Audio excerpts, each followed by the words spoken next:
Genome editing refers to a specific form of engineering in which DNA is inserted, deleted, or replaced within the genome of a living organism using molecular scissors or engineered nucleases.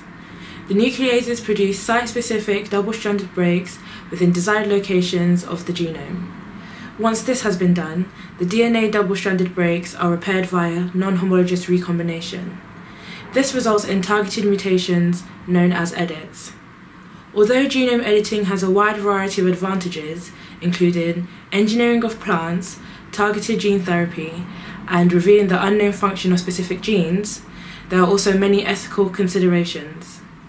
These include ecological disequilibrium, genome editing for enhancement, and germline editing. Let's talk more about genome editing.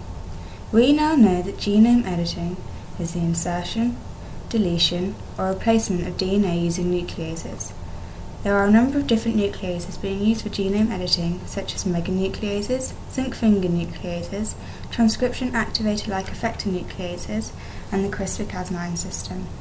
The Cas9 system is the most modern and innovative method, so this is most likely to be the focus of future ethical issues. Whilst this may seem like a breakthrough, there are a number of issues with CRISPR-Cas9 and genome editing itself.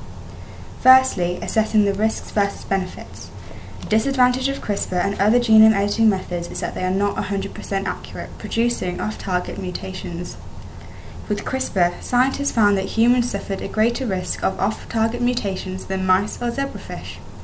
The consequence of drastically altering the genome for the worse may not be worth the risk to try and alter it for the better until methods are safer. Secondly, there are environmental issues. Genome editing on various organisms in the laboratory may mean passing on negative traits. Scientists need to ensure that such organisms are contained within the laboratory and pose no risk of escape into the environment. Potentially, such traits could be passed on throughout the species and cause ecological disequilibrium. What about genome editing for enhancement? Some argue that genome editing could be used to edit somatic or germline cells to improve upon one's genetics. For instance, athletes could enhance their performance, violent offenders could be treated to be made less violent, and therapeutically it could be used to enhance a patient's health. However, this may lead to social problems if populations or nations are using genome editing to give themselves an advantage over others. Finally, there is genome editing of germline cells. This poses a number of ethical issues. Edits in the germline cells will be passed on to all future generations, posing an issue of informed consent. Future generations will have no say in the alterations taking place. Additionally, this raises the issue of liability. Cas9 can produce unpredictable side effects, which may not show until further down the line.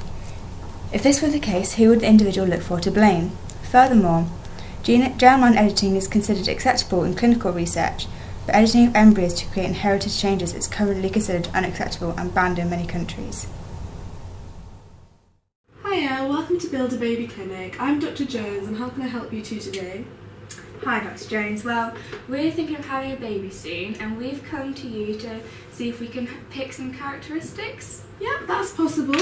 We can look into the genome editing and edit the germline cells to pick out your characteristics that you want for your baby.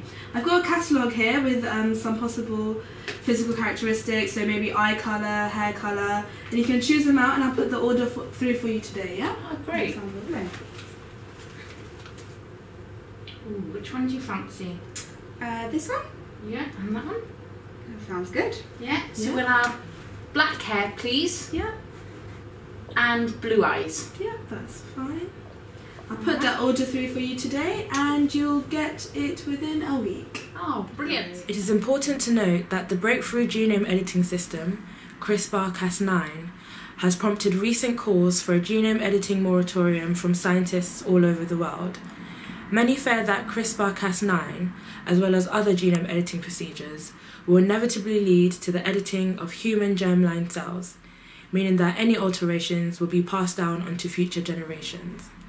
The fact that CRISPR-Cas9 makes genome editing relatively cheap and easy raises the question as to who will have access to such systems in the future and what they will do with it.